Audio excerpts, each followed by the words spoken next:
I would hate to go back on any situation I've ever done in my life and regret the way that I represented what I believe in. And that's what I think you should do when it comes to brands and how you feel. Of course, maybe don't like cuss somebody out online, like be mindful of how you do it. There's a respectful and professional way to go about everything, but your values and your beliefs are yours, and you should absolutely bring that up every single time.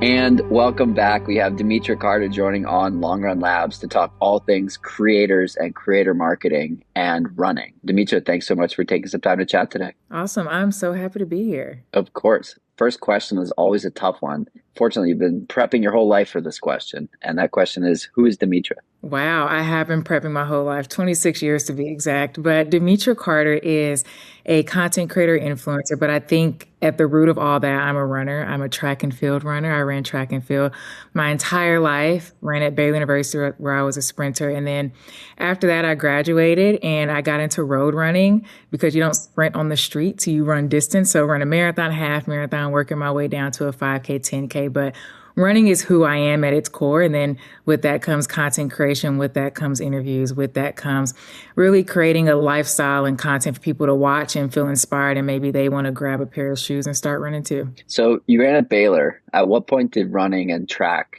find you? Yeah, I will say it was actually in like middle school. So I feel like all kids growing up, you do all types of sports, and that's what I was doing. So soccer, that was my baby. I was a soccer girl and I played with the boys all the time. And then my parents wanted me to run track. And I was like, why would I run in circles when I can go play with this soccer ball on the field?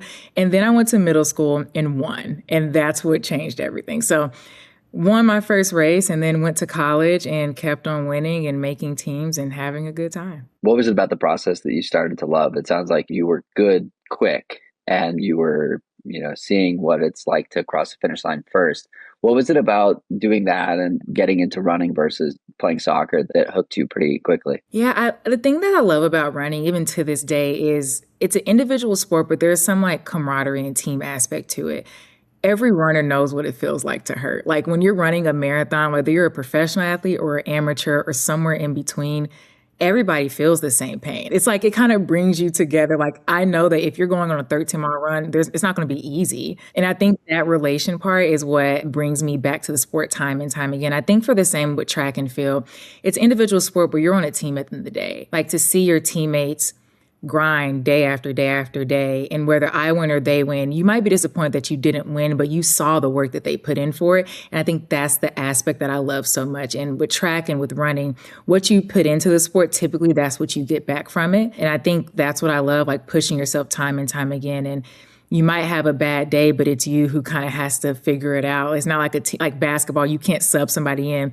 You need to mentally get it together. And I think it's such a mentally tough sport. And it also brings people together, even though it's so individual. It's like the best of both worlds. So that's why I love it. Where did the content creation enter the picture? You said you're 26, which means you grew up with content, right? I'm dating myself, but I'm 35 and I had to request to be invited to Facebook in my freshman year of high school.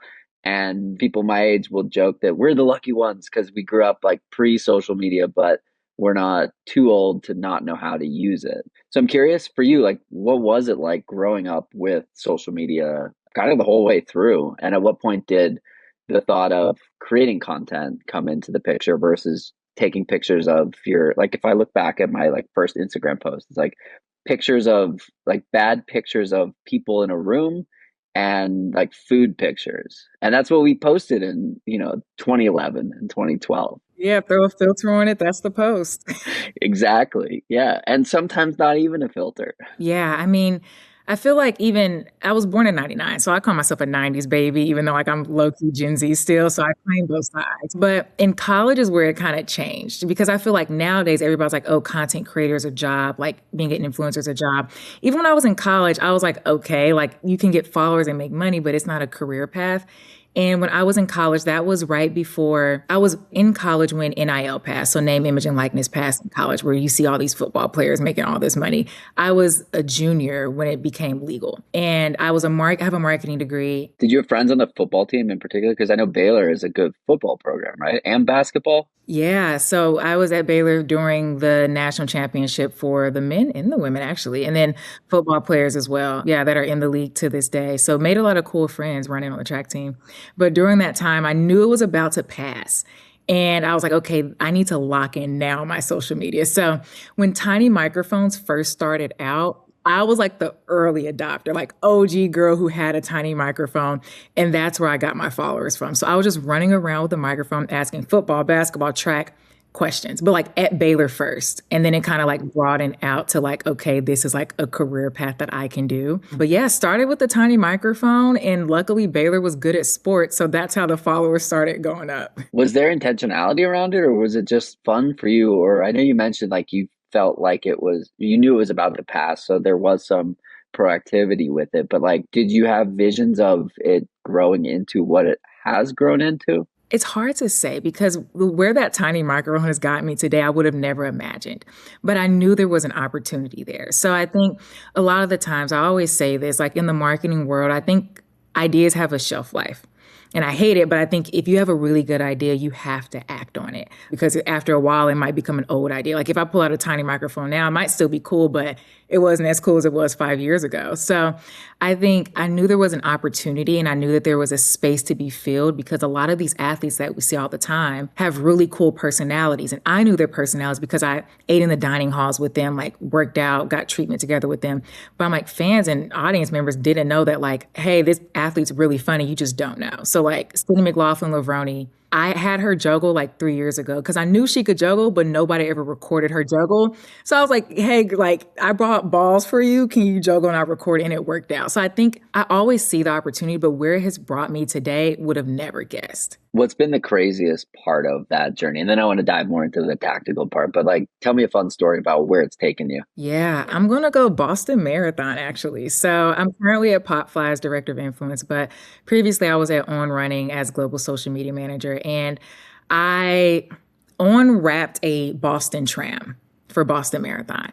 So I'm like, okay, the social team's like, we're going to go have Demitra race the Boston tram. The problem is, I don't know if you've been to Boston, there's like hundreds of trams. We didn't know which one. So we're sitting at this station just waiting, like waiting for trains. We were waiting for like an hour, me and my coworker. We finally find it. We run on. I race the tram, beat the tram. He's like, hey, can you record it one more time? So I get back on the tram, we do the race again. But I think that was one of the moments where I was like to sit there and wait hours and hours and hours for a tram. The Boston Marathon's the next day. I race it once, beat it once, and then to be asked to run it again. And the content is really good on social media website, but like you would have never known that we waited for hours. I raced it twice. Yeah.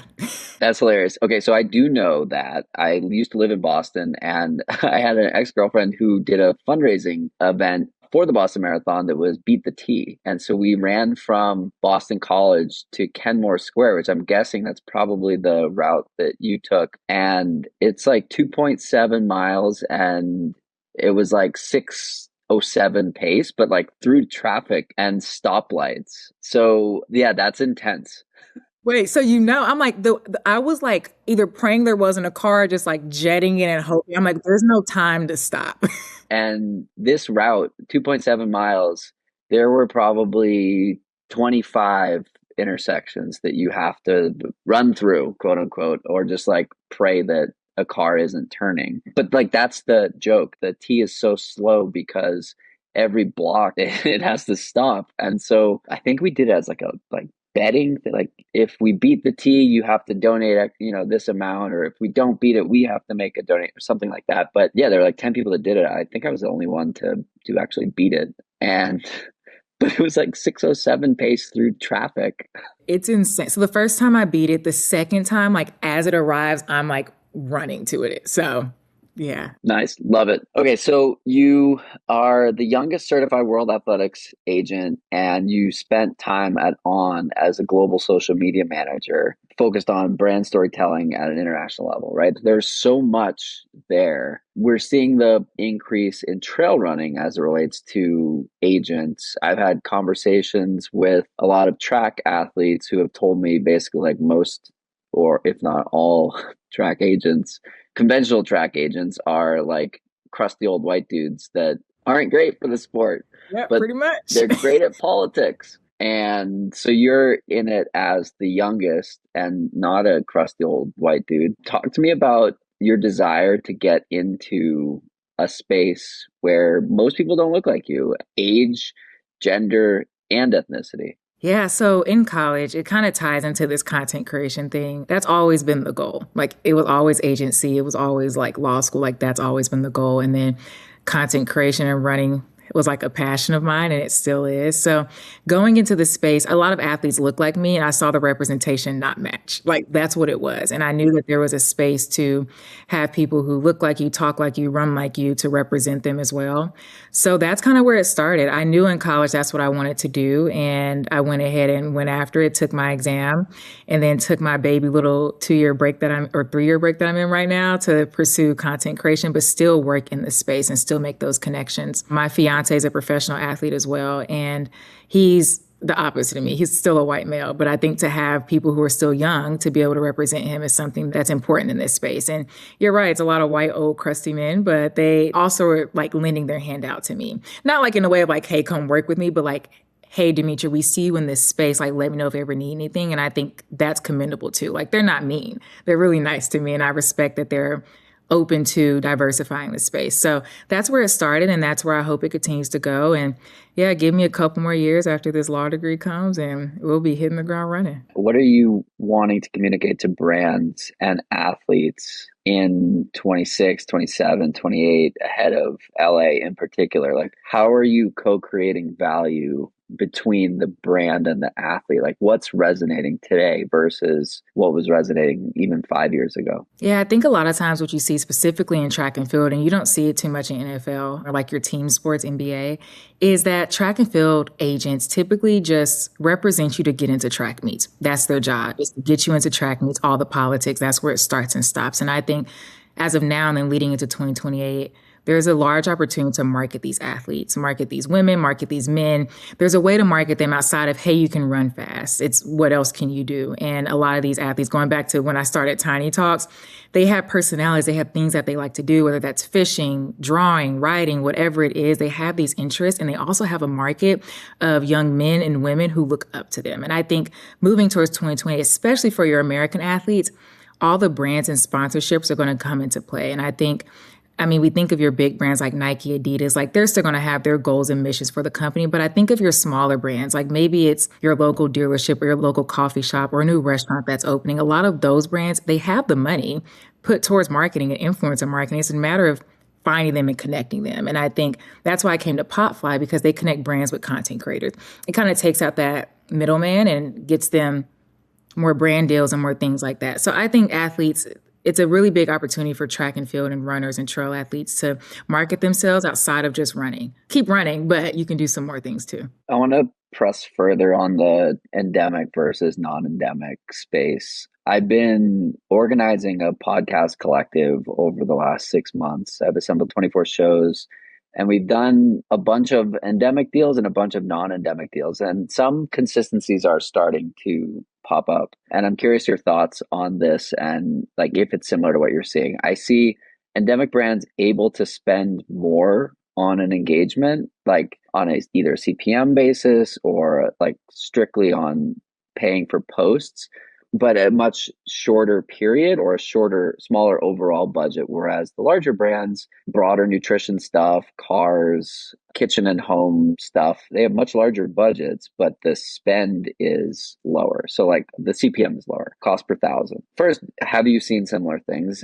And why do you think there is that delta where the non-running brands are not valuing the niche as much, but they're able to do pilots and expand quite dramatically, whereas the running brands are valuing the niche, but don't have the budget to go super broad or deep. Yeah, I feel like this is fresh in my head because I was just at TRE, the running event, and everybody's there, like everybody from all over. And I think, yeah, I mean, I see it all the time. And I think for your non-running brands, I think it goes back to the whole content creation aspect. Not every runner is a great content creator. You can become one, but that's sometimes people just perform and that's what they do and they don't want to capture it. They just go out, handle business, and go home. And I think that's not the problem necessarily, but that's where you kind of see like the non-running bands be like, okay, should we value this person? I saw there was a professional hurdler a couple years ago. He was like, I don't have a watch deal. And my question was, well, do you post yourself in watches for like a fashion brand to want that? And I think that's where the disconnect is sometimes.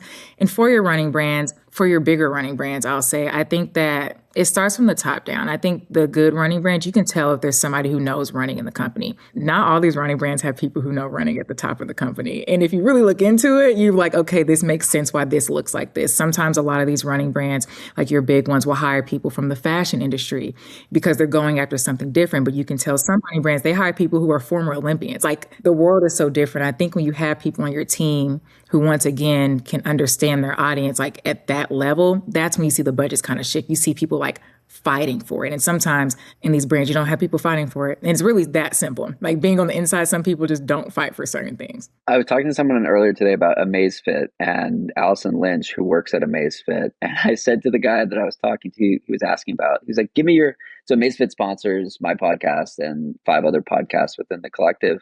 And he's like, okay, give me your opinion on the brand. And I was like, honestly, I reached out to Allison because I wanted to work with her. And as long as the product was like half decent, I was willing to give it a try. And the product is great. But she's that person who like cares so much. Her boyfriend is Charlie Lawrence, who has an American record in the 100K and does exceptional work on the track, super long distances. And she's a serious runner herself and just like a super nerd of the sport. And so it's like working with somebody like that on the creator side is such an advantage from where I sit because, like you said, like they're able to fight for things, they're able to push internally on budgets where somebody who doesn't care as much isn't going to. Like it was really important to her. We organized a podcast with Gabby Thomas and Lindsay Hine at TRE, and it was really important to her to like have the right fit for the host and all this stuff. And it was great. And Lindsay nailed it, Gabby nailed it, and it was just like perfect content. But it was only perfect content because the planning was so good and the people involved in the planning were so dialed into like knowing Gabby's story. And Lindsay brought her son, who's like a huge Gabby Thomas fan. And it was just like this perfect scenario of like you have all of the right pieces. There was budget there to make it happen. And Allison pushed on that to make it possible. The room was packed, and then Lindsay put it out to her podcast audience, and many thousands of people got to listen to it outside of just being in that room. And I've been dying to work with Allison for years, and we've like come up short a handful of times at her previous brands where whoever she was reporting into or people making decisions were just like not seeing eye to eye with the potential opportunity or like not wanting to invest in women's sports or whatever it was. And it's just great to be able to work with people who are in such a position of influence like that, who give a shit.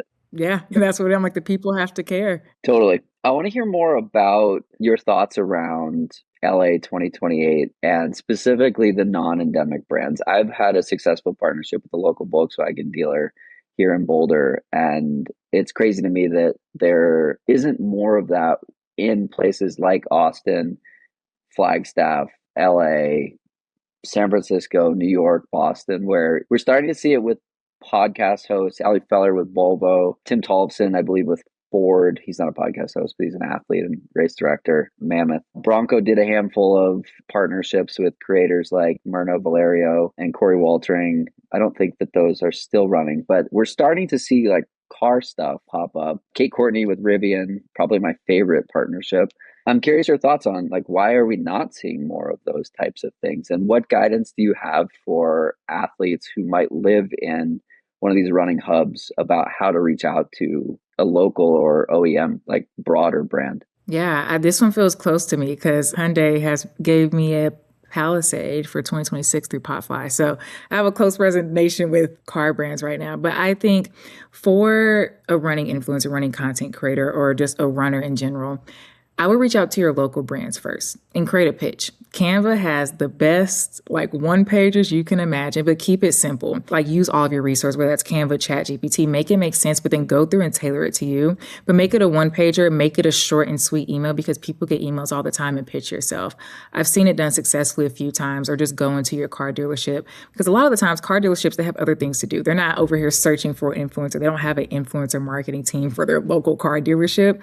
So that's my piece of advice is just go in and pitch yourself because the likelihood of them saying yes or having some form of budget, especially as we go into this new year, they could find the money. Like I hate to say that, but like we're going into everybody's fiscal years either January, March, April, like it's coming up soon. So I think that's my one piece of advice. And then for your bigger brands, I will say if you're going global, your social media brand has to match. I think a lot of times people want to say, oh, I want to work with a luxury brand. Do you create luxury content? And that's not even like being rude. Like, is that the type of content you produce? Personally, I don't produce luxury content. That's not my style. I like being authentic. I like being just running, picking up a phone, setting it down. I'm not shooting on a camera all the time. That's just not what I do. But there are creators who do want to do that. So after you figure out your pitch, make sure your content aligns because whether they read that email thoroughly, they can literally just search your name on Instagram, Twitter, TikTok, and they can look for themselves. Keep your Instagram, TikTok, make it yourself, do what you need to do, but make sure it matches what you're pitching for. Why did that partnership happen? Meaning, like, what are they looking for? What's enabling something like that to happen? Yeah. So Victoria works at Potfly, and Victoria used to work in the car industry. And she's been working her butt off pitching to different car brands to get them in the outdoor industry to partner with content creators. So they want to be more in the outdoor space. They want to show more adventurous activities. So they are sponsoring the Hyundai Palisade for the Director of Influence for the year. And then they also do different trips. So they just did a campaign through Potfly. It was Hyundai gave two To people Mammoth, right? to Mammoth. Yes. I almost went, but it was like a 26-hour drive from Austin. I was like, I don't, I don't think I can do that. But yeah, to Mammoth. So like those opportunities pop up and I have no selection process in that, but they're starting to pop up. It's just about the pitch, like why you should be in the outdoor community, why you should be in this adventurous space. I'm going to add some guidance on top of that. I reached out cold to the local Volkswagen dealer, as I mentioned, through their website form. I dropped them a message and it was like, hey, I'm a runner and creator in the area, curious to know if you're interested in this type of audience, in connecting with this type of audience. And the marketing director responded immediately and was like, yes, we are. Let's have a meeting. So we met in person. And the reason I'm saying that is like, I didn't even include a pitch deck. I didn't include a, 5-paragraph essay of, hey, why I'm awesome. You should be honored to talk to me, right? As you said, these people are so busy and brevity wins. And so my advice is like keep it extremely short and ask a question. What I see that people do is they want to brag about their accomplishments, or they want to not brag, they're proud of their accomplishments. But like there are a lot of accomplished people out there. And these brand marketers and these marketers more broadly are just interested in what helps push their agenda forward. And the conversation I like to suggest people have is like, ask the brand what makes them look good? What would get a pat on the back from their boss? Like, what are the metrics that they're being measured on? And so many brands are so shocked when I ask them these questions. They're like, nobody's ever asked me this. And then they tell you, and it's like they're telling you the recipe for success. And so it's so useful to know, like, okay, it's December 29th, 2026. We've just done a partnership over the last year and it was really successful. Why? And then you just shut up and let them talk. They're giving you the roadmap to success. Do you have any pile-on comments, any additional thoughts on like how to structure those types of asks or those types of like initial discovery type conversations? Yeah, no, I think what you said was perfect. I think keeping it simple, like get straight to the point, because I get emails all the time about, I mean, I'm sure we all get emails, but like if you ever got an email, LinkedIn or something, think about if I was getting this, how much will I read before I stop? But yeah, I think everything that you said is perfect. And I will just add on to that really quick though. You meeting in person, every single local car dealership store that I've ever heard, they end up meeting in person. So just throwing that out there. Make sure you actually live in the city that you're pitching in. This is not the time to be like, oh, I might be moving there soon. They're probably going to want you to pull up. Yes, agreed. I want to go back to or continue on something you said earlier, which is you mentioned a track athlete who wanted a watch deal, but they don't post photos of wearing watches, or a runner who wants to do a partnership with an outdoorsy car company, but they don't do outdoorsy things. I'm writing a piece titled Why Fit Compounds. It talks about sacrificing short-term wins for long-term, right? So not taking a quick hit win now that's like, yeah, it's good money, but it's not really organic or authentic, in favor of maybe waiting a little bit longer for something that is more organic and authentic. Why is this so hard for people? And what guidance do you have for people as it relates to thinking about like what brands even to consider partnering with? Yeah, so when I talk to a lot of friends, content creators, and athletes about like branding themselves, and I always say stay authentic to what you do. You don't record everything that you do. You can't record everything you do, but you don't typically record every single thing that you do. So my piece of advice is always write down the three things that you want. If somebody looks at your page, what do you want it to communicate? It could be whatever words you choose. And I think starting from there and then working your way backwards, I'm a fan of writing things down. Like I write things like type things down. I don't actually physically write, but I like put everything down that like pops in my head. So when it comes to content creation, once you get your three ideas, I like to break it down into content pieces. So whether that's photos, reels, whatever you do, like right now, the photos with like the text on the screen are popping off for me. I might need to start doing more of that. So those are the things that I would do. So write down what your brand is. And then from there, once you have your brand, go into different content pieces that you can do. Now, some people like to go and do vision boards. I'm not a vision board girly. Maybe I might become one, but putting down different pictures of like what brands you want to work with. Once you do that, go to their Instagram and align it. Like figure out what they do. And kind of going back to your question of if you can't actually ask the metrics, go look at what they post. It probably aligns with what they do. So for example, the way On posts, the way Nike posts are different. Like figure out what they go for, what they do, what they're looking for, and then align it, write it down and figure out how you can not copy their content, but do what they do. Like Nike never has an ad selling a hoodie. They do inspirational content. Like that's not what they do. Does that make sense? Yeah.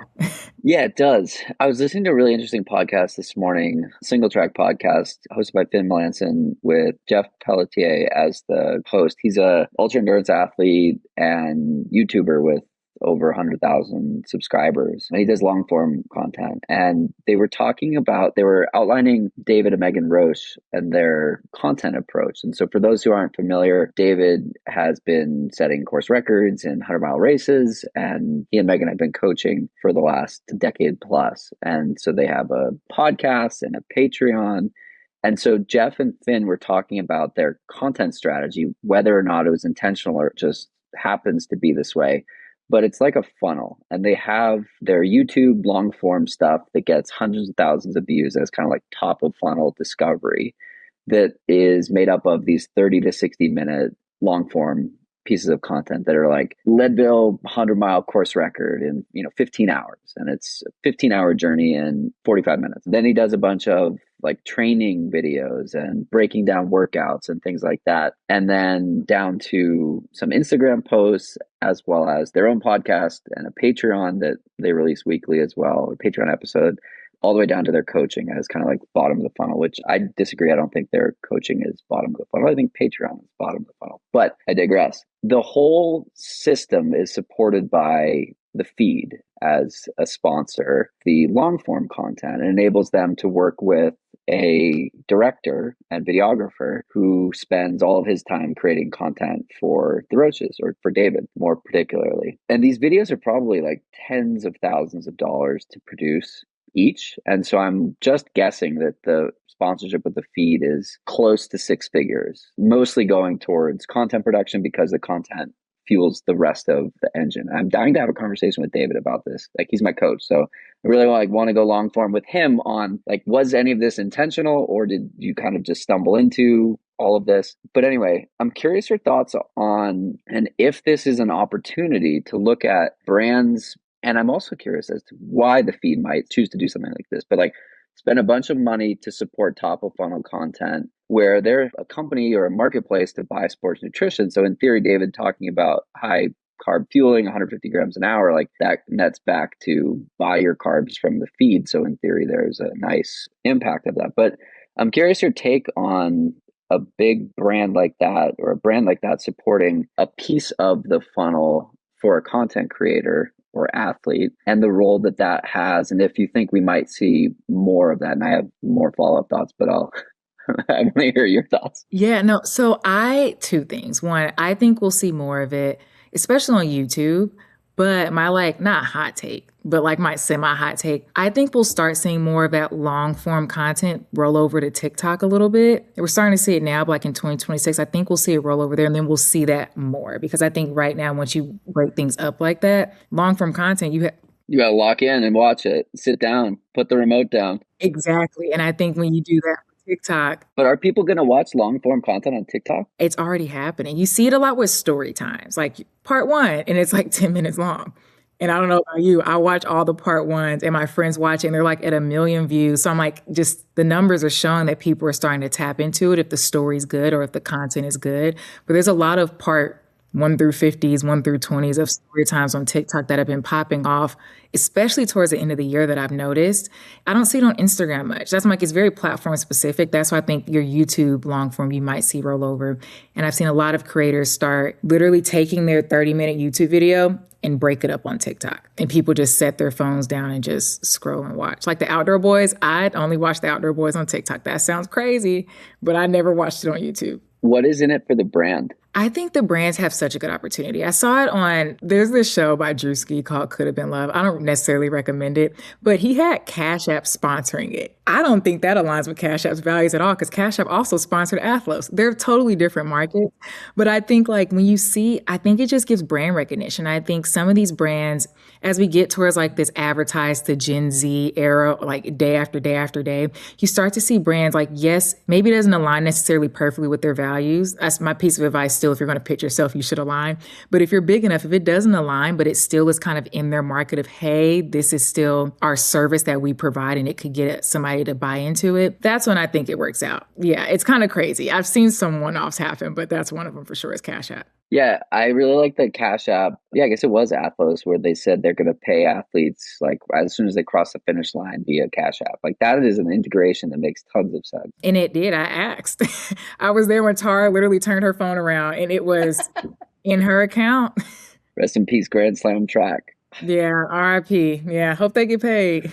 I hope so. Back to the long form piece, YouTube versus Instagram. For a while, I felt like YouTube was kind of like an annoying thing that I couldn't tell if it was like something I should focus on or something I shouldn't focus on. But I continue to put effort into it over the last year, and I'm finally over 1,000 subscribers. And I'm more bullish than ever before on the utility of YouTube. I like telling stories. I like talking, as you can tell. And I just find the medium like really interesting, where at the same time I met with Jeff and he was talking me through some tips and he was like, you have to be interesting in the first 3 seconds, and on Instagram the first 1 second.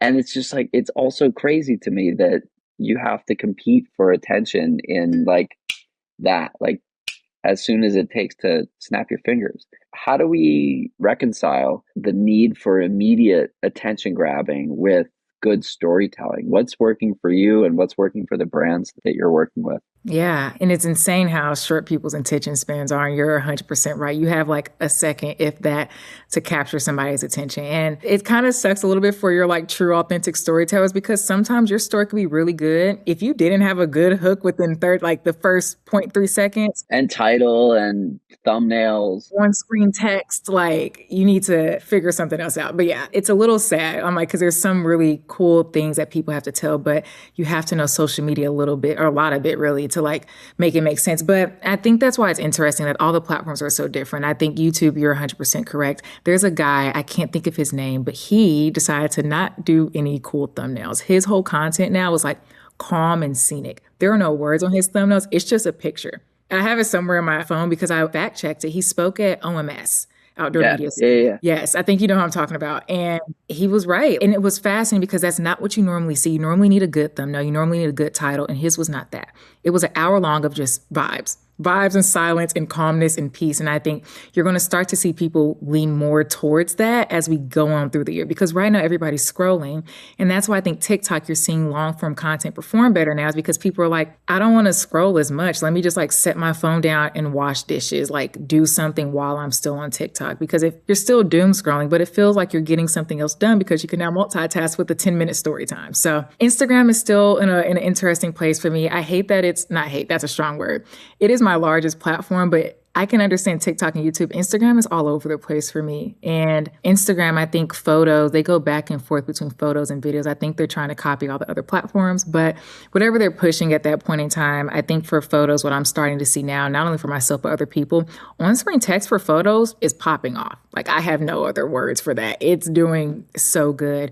Regular carousels are still doing good, but like it still has to be the first photo has to be good. And I think your first photo matters or have some on-screen text to keep the viewer in. Hooks are all about keeping people in. And I think that's what you're starting to see for the photo carousels with text. So I have two podcasts, and with one of them for the long run, we do two posts a week, and with Long Run Labs, we do one post a week. And so previously I was doing all three of those posts as like 1 minute video clips. And we transitioned one of the posts a week to be on-screen text carousels, and they're crushing. And I don't know what it is about them, but it's like you always have to be testing against the algorithm and seeing what works. And I'm like, if you had told me that this post was going to be seen by more people than this really interesting thing that you just need to spend 60 seconds to get through, I would say you're nuts. But that's where we are. Were you talking about the guy that was talking at OMS about the like multi-hour long running, like Compilations? hiking compilations? Yeah, he had one Yes. video that had like 2 million views and he made $114,000 from it. I'm not saying I don't doubt anybody, but I was like, let me go look this up myself. And I was like, oh, I'm a believer now. Like you sold me. The numbers are there. Yeah, it's crazy. And it just, but it's like, I get it. Like, I go to this Middle Eastern restaurant in Golden, Colorado, and they have this guy playing like 5 different instruments in the desert. And it's like, it's enthralling. It's like, I have to watch this. And I go to this restaurant and I sit there and I just like watch, and I looked it up and he has millions of views. And it's just this guy playing. I'm looking up what the name of the restaurant is. I'm blanking on it, but I want to send people to it. It's just in a strip mall and the food is so good, but they play that this like music is great. Where you been? Yeah, I've been a bunch of times. Aladdin Mediterranean Grill in Golden on South Golden Road. You should go there. It's fantastic. What type of? Yeah, anyway, it's very good.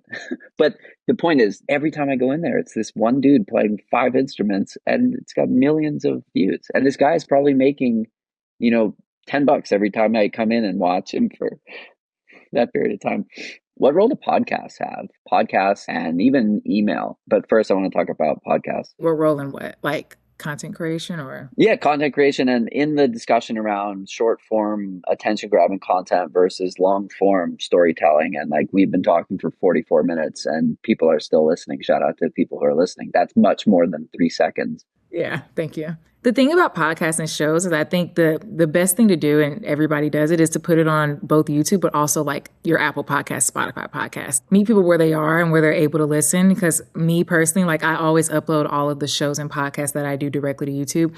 But me personally, I listen to podcasts when I drive. Like I never sit and listen to it. So I think reaching both audiences that way is one. And then two, going back to the way that you cut up content, I think when you have 45 minutes, an hour worth of a show, you can cut, reuse, clip it, make a segment of it, like cut a portion of it, make a segment of that on YouTube, cut some reels out, make photos, add some quote text. Like I think there's so many ways to reuse things. Yeah, once you have long form content, whether it's a show, podcast, or just long form period, I think there's so many opportunities to cut and create content. My only piece of advice is never oversaturate your own feed. So post your long form and do what you need to do, but be mindful of posting too much sometimes can hurt you. Not on TikTok though, but other platforms I think it can hurt. I've heard people talking about podcasts, particularly video podcasts, as like a content creation engine, right? You can get on and talk for 45 minutes and then all of a sudden you have dozens of clips that you can use on LinkedIn and all these different like thought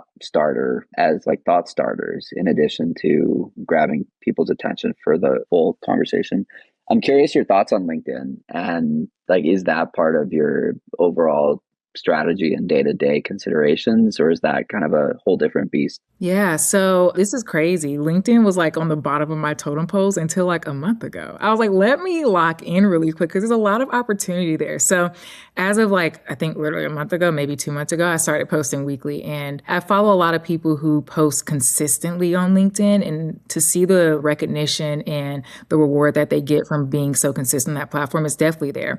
I candidly don't know much about LinkedIn and the metrics metrics and stuff because I'm like a month in, but ask me in like 6 months and I'll have some better answers for you. What about B2B marketing? What role do software brands or other more B2B focused brands have in the influencer marketing space? Yeah, I think as we get into 2026 and leading into 2028, I think you'll see this boom. I say that for everything, but I feel like leading into 2028, especially for US brands, like it's going to increase. The market's going to be there, not only for your American consumers, but like your international consumers, because now they're going to start paying attention. I cannot tell you how many things that I was locked into for Paris. I have nothing to do with France, but I went twice that year. Like, and that's where my world was at. So I think you'll see an increase in, when I say everything, that sounds so cliche, but it's going to boom because I worked at Team USA, USOPC back in 2022, 23, and they were already thinking about LA 28. Mind you, Paris hadn't happened. So that's just to say that like everybody's minds are on it. Yeah, I totally agree. And I think that we see some of these major software companies, like they want to leverage athletes in like speaking to their company, or they sponsor major races because they want to give entries to New York to their top clients. And if that helps them retain a customer, $200 million a year valuation or $50 million of revenue from that customer, like these types of things are worth the 100K sponsorship or $500,000 sponsorship if they're helping them retain customers by just like giving them an entry to a race, let alone like the marketing that comes from the sponsorship itself. So I think there are plenty of different ways that these companies can get involved in a B2B space. Can you think of an example of something that was particularly creative around Paris, or something you've heard about ahead of LA? Like the Cash App example of like something that's like really intuitive. There's like, damn, I can't believe I didn't think of that. Like it makes so much sense. I'm trying to think. I'm like, Paris was like, I was on the ground at Paris, so you think my memory would be better than what it is. I know I already said Cash App and Athlos. Okay, I'm going to say this one. Take it with a grain of salt, and I hope to see them in more spaces. But this is the first one that has popped in my head. I'm going to say on the track and field running thing, it's not Paris 2024. The collab that I liked the most was Drip Water and Grand Slam Track. Drip Water's in more than spaces besides running, just throwing that out there, y'all. But I think seeing Drip Water, they sponsored not only like the track meet, but they sponsored Drip Check. So you know how like athletes do tunnel walks? There's no sponsorships for that like NBA, NFL, but they did it for Grand Slam. And I thought it was a really cool concept. And I'm surprised that we don't see more brand sponsorships for like leagues when they do their like outfit walk-ins. But Drip Check, they have the name Drip. Yeah, they're based in London. But that's one of the ones I'm like, oh, this makes sense. I would love to see it done again. They do a lot of stuff, I believe, in like MMA, but I would love to see them come back to running. Cool. I want to refer back to a conversation I had with Erin Bailey, who's the owner of Momentum, an agency that works with female creators mainly. We had a conversation around like taking a stand on social, and she works with women and non-binary folks who like stand for something. And as part of her services, she talks about how to deal with the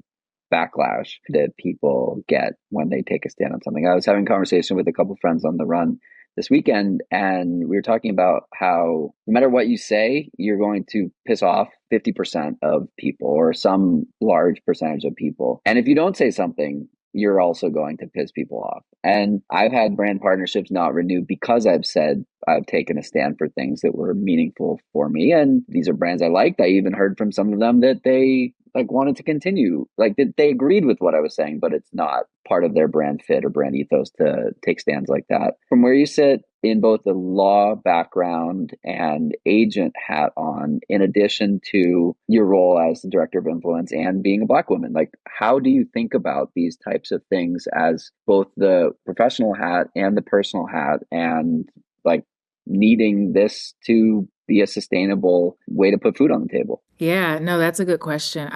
When I first entered this space, I often was like, I'm not saying anything. Like, I'm going to have my own thoughts. Like, I'm just going to be neutral as can be. And I even signed one of my many jobs that I've had. There was a contract that I couldn't say anything political on my own personal social media. Mind you, that's not what I was paid to do. And I signed the contract, but like looking back, I'm like, why did I sign that? Like you're losing a piece of yourself when you say like, I won't speak out about anything on my personal account. So my one piece of advice is if you get that contract, don't sign it or ask to like reword it somehow. But outside of that, I look up to a lot of people like Allison Felix, for example.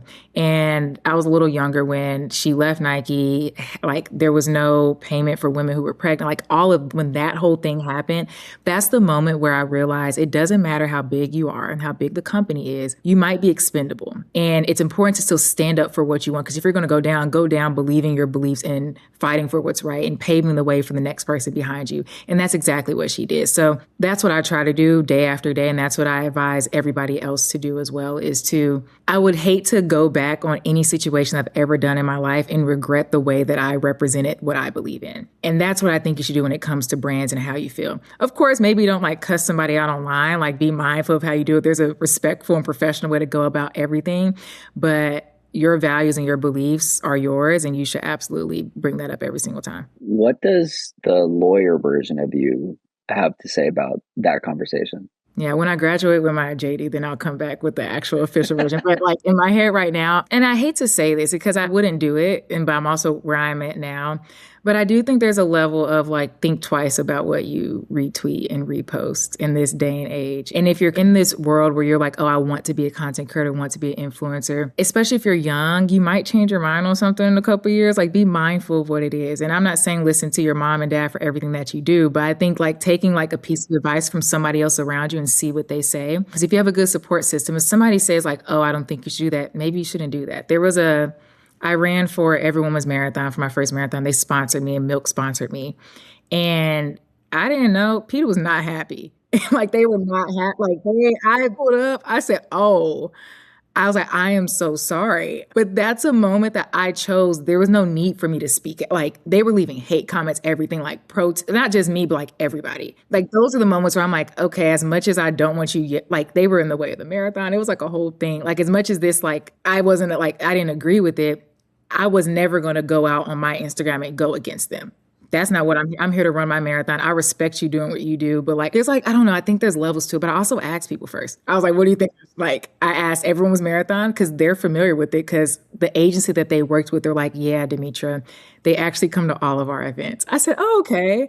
So like, I think there's a world where you should also get advice, especially when you're coming up. Now, when you feel that you're like at a place to make your own level-headed decisions, do it. But I always ask for advice too. That was 2 years ago, and I still asked before I did anything because I was also confused. Not confused. I was shocked. Yeah, you're showing up to marathon and getting protested by. Anyway, fascinating. I'm working on a partnership with Pioneer Pastures, who was at, I think, Every Woman's Marathon. And so, yeah, good to know. I should be aware of that's the thing. It's like we have a bunch of dietitians that want to promote this product and service because it's an easy way to get protein and post-workout stuff. And so it's checking that box. It's great and helps with digest, like all these things. And then to my point earlier, like no matter what you say, half the people will disagree with you. Yeah, that's the short version. Yeah. Love it. All right. So you have a very nice podcast, Mike. Tell us why. Yes. So I previously hosted a show called The Meetup. It was all things track and field.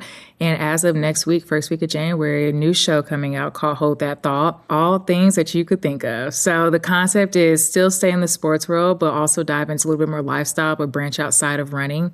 So get your trail running, your track, your road running still, but also get your field athletes, football, basketball, and everybody in between from coaches, WAGs, you name it. What I love about that is you're picking a lane, but the lane is stuff you're interested in. And I think when you're creating content I had this conversation with someone who has got 1 million followers and he just launched a men's skincare brand, Sahil Bloom. And he was like, everyone was like, oh yeah, this is the thing people are talking about. You build the distribution and then you monetize it.